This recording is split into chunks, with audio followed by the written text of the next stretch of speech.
स्थानिक स्वराज्य संस्थांचे मुख्य उद्दिष्ट हे नागरिकांच्या मूलभूत गरजा पूर्ण करणे असते. रस्ते, पाणी पुरवठा, स्वच्छता, आरोग्य आणि शिक्षण यांसारख्या आवश्यक सुविधांवर निधी खर्च होणं अपेक्षित असताना अनेक नगर परिषदांमध्ये सध्या सुशोभीकरण आणि दिखाऊ कामांवर कोट्यवधी रुपयांची उधळपट्टी होत असल्याचे चित्र समोर येत आहे. बदलापूर पालिकेतील मोठ्या प्रमाणावर मंजूर झालेल्या सजावटीच्या प्रस्तावांमुळे नागरिकांमध्ये नाराजी व्यक्त केली जात आहे. शहरातील अनेक मूलभूत समस्या कायम असताना सौंदर्यवृद्धीच्या नावाखाली होणारा खर्च कितपत योग्य आहे असा प्रश्न उपस्थित केला जात आहे. नगरपालिकांची आर्थिक स्थिती आधीच तणावपूर्ण असताना अशा प्रकारच्या खर्चांमुळे नागरिकांच्या पैशांचा योग्य वापर होत आहे का याबाबत शंका निर्माण होत आहेत. अनेक भागांमध्ये खड्डेमय रस्ते, अपुरा पाणी पुरवठा आणि आरोग्य सुविधांची कमतरता जाणवत असताना केवळ दगडी सजावट, रंगरंगोटी आणि आकर्षक प्रकल्पांवर भर दिला जात असल्याचे दिसून येत आहे.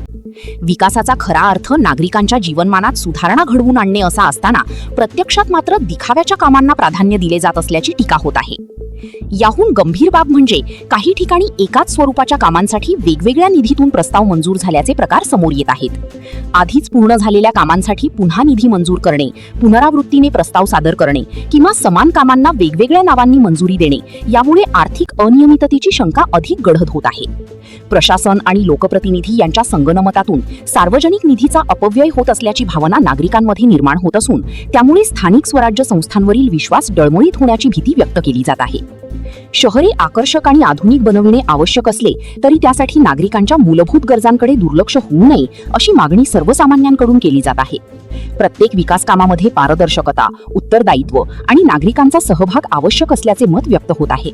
अन्यथा विकासाच्या नावाखाली होणारी ही आर्थिक उधळपट्टी भविष्यात स्थानिक स्वराज्य संस्थांसाठी मोठी अडचण ठरू शकते आणि त्याचा थेट परिणाम सामान्य नागरिकांवर होण्याची शक्यता नाकारता येत नाही.